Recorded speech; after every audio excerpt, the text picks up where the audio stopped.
Bismillahirrahmanirrahim. Today we are going to discuss about arithmetic mean. If A, capital A and B are in AP, AP means arithmetic progression या arithmetic sequence में ये तीन terms हैं, तो capital A जो है ये इसका कहलाएगा अरिथमेटिक मीन ए और बी के दरमियान का। और इसका फार्मूला क्या होता है? We can find the arithmetic mean capital A, that is A बराबर है ए प्लस बी अपॉन 2 के। इसको ए से ही रिप्रेजेंट करते हैं अरिथमेटिक मीन को, और ये फार्मूला हम इस्तेमाल करते हैं if we find only one arithmetic mean between the two terms.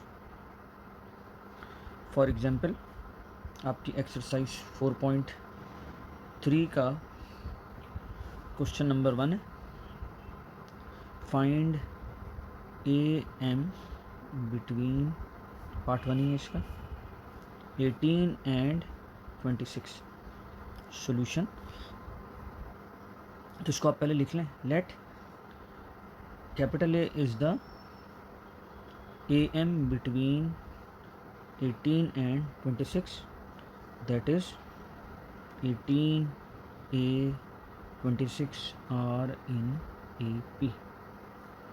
तो ए हमारे पास बराबर हो जाएगा ए प्लस बी अपॉन 2, और हेयर ए बराबर है 18 के एंड बी बराबर है 26 के।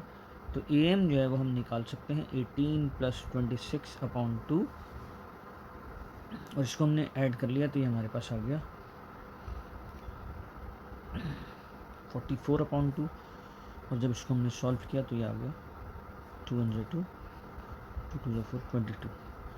तो ए एम जो आ गया हमारे पास वो आ गया 22। एक और पार्ट करते हैं,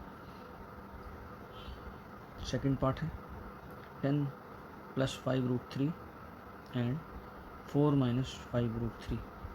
सोल्यूशन इसमें भी कर लें। Let 10 plus 5 root 3 A 4 minus 5 root 3 are in A P. तो ये मेरे पास बराबर हो जाएगा ए प्लस बी अपॉन 2 के। यहाँ डायरेक्ट पुट कर देते हैं, ए ये पहली वाली टर्म है और बी ये दूसरी वाली है, तो ये हो जाएगा 10 plus 5 root 3 plus 4 minus 5 root 3 upon 2। 5 root 3 plus का माइनस का कैंसिल हो गया, 10 प्लस 4 ये आ गया मेरे पास 14 अपॉन 2, और ये जब हमने कैंसिल किया तो ए आ गया मेरे पास 7।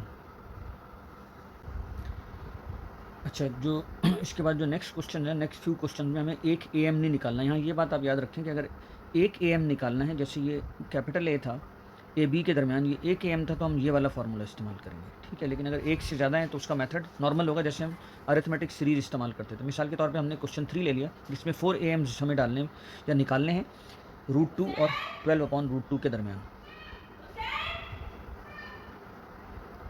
उसको हम कह सकते हैं late A1 A2 A3 and A4 are 4 AMs।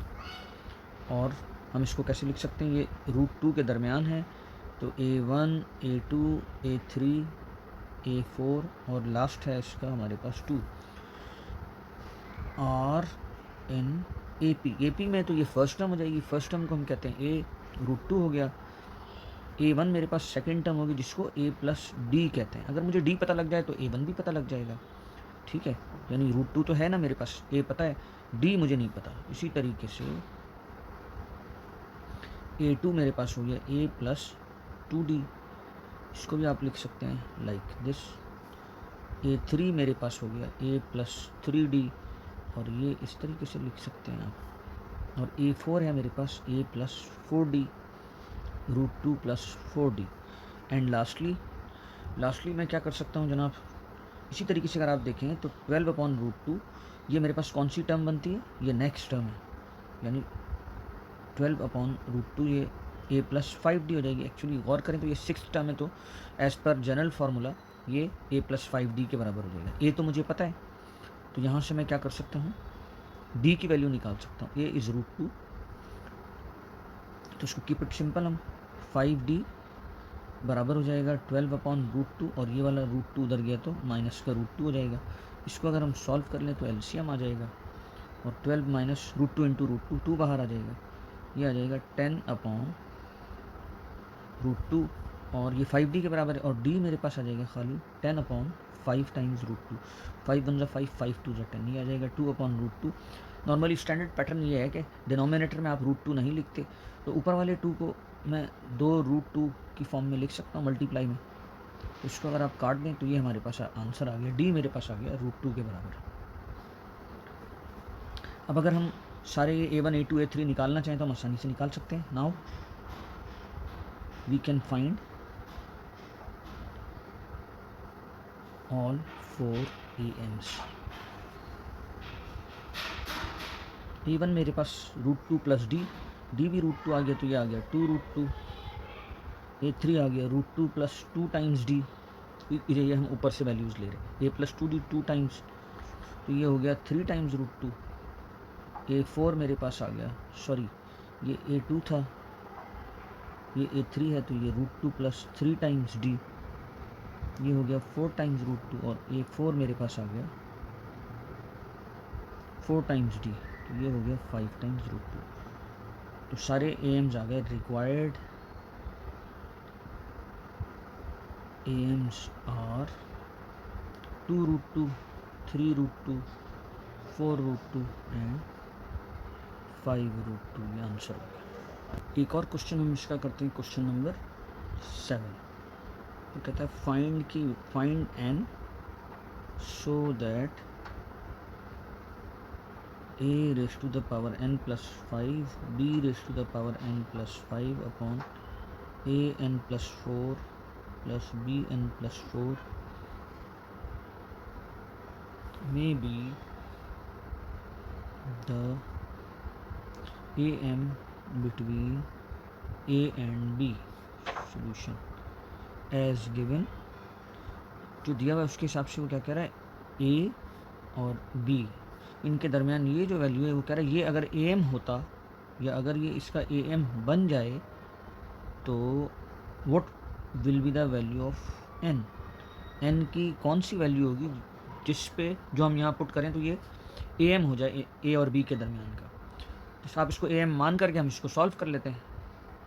If an plus 5 plus b raise to the power n plus 5 upon a raise to the power n plus 4 b raise to the power n plus 4 is AM between a and b, then we can write as। हम कैसे लिख सकते हैं, ये AM अगर हो गया तो ये बराबर हो जाएगा n plus 5 plus b n plus 5, ये हमारा एक है ना, तो एक वाला फार्मूला लगेगा a प्लस बी अपॉन 2 के बराबर हो जाएगा। बस अब हमने इसको सॉल्व कर लेना है और आंसर निकाल लेना है। क्रॉस मल्टीप्लिकेशन हो गई, तो 2 into a raise to the power n plus 5 b raise to the power n plus 5, और ये हो गया मेरे पास a plus b multiplied by a raise to the power n plus 4 plus b raise to the power n plus 4, ये आ गया 2a raise to the power n plus 5 और 2b, ये हो गया। a को पहले मल्टीप्लाई करेंगे तो a मल्टीप्लाई हुआ तो since the bases are same powers add हो जाएंगी, n प्लस 4 प्लस एक और a आ गया, तो इसको एक स्टेप और लिख लेते हैं। चलिए n plus 4 plus a multiplied by b n plus 4, plus का साइन है, b multiplied by a n plus 4 plus b multiplied by b n plus 4।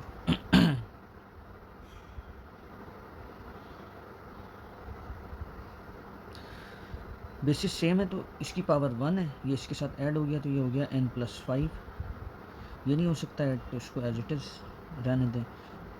Plus sign आया, ये वाला पहले लिख लें आप, और फॉर्मेट हम सेम कर लेते हैं। ये भी बेसिस सेम है तो b की पावर n प्लस 4 के बजाय 5 होगा। अब इसके बाद आप क्या करें भाई, ये जो n प्लस 5 ये सारे एक तरफ कर लें, तो ये वाला n प्लस 5 ये और ये दूसरी तरफ चला गया, तो 2a n प्लस 5 ये था और ये माइनस का हुआ a n plus 5 plus 2b n plus 5 और ये माइनस b n प्लस 5, दूसरी तरफ अब ये और ये बच गए, a b की power n plus 4 plus a n plus 4 into b. अब अगर आप a की a raise to the power n plus 5 को x मान लें तो 2x माइनस एक्स है, तो हमारे पास क्या बच जाएगा 2x माइनस एक्स, खाली एक x बच गया, लेकिन x जो है वो a raise to the power n plus 5 है। इसी तरीके से ये b raise to the power n plus 5 को आप x माने तो 2x माइनस एक्स, तो खाली एक x बच गया, यानी b raise to the power n plus 5। इधर से आप ये देखेंगे हम कॉमन क्या निकाल सकते हैं। इधर से हमारे पास कुछ कॉमन निकल रहा है, ये हमें चेक करने की ज़रूरत है। यहाँ से हमारे पास कॉमन निकल रहा है जनाब, a और b कॉमन निकलता है, a b, लेकिन अभी फ़ायदा नहीं है, इसको एज इट इज़ अभी रहने दें।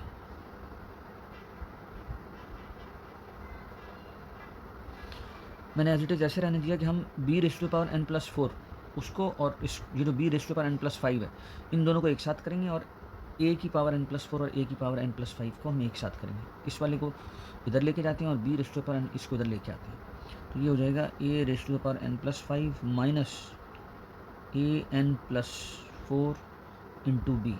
इसी तरीके से ये मैंने यहाँ रखा और a की पावर में इधर लेके आ गया, तो ये इधर चला गया, a raise to power b n plus 4 इधर ही रहा, माइनस b n प्लस 5 उधर चला गया।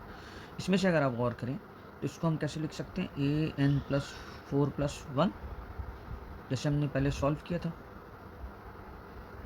और इसी तरीके से इसको भी मैं लिख सकता हूँ b n प्लस 4 प्लस 1, और प्लस 1 का मतलब है एक b हम अलग कर लें, तो a raise to power n plus 4 अगर मैंने यहाँ से कॉमन निकाला n प्लस 4, तो यहाँ पे कॉमन बच गया मेरे पास a की पावर 1, यानी एक a बच गया और यहाँ b बच गया। इसी तरीके से यहाँ मैंने जब कॉमन निकाला b raise to power n plus 4, ये a माइनस b बच गया,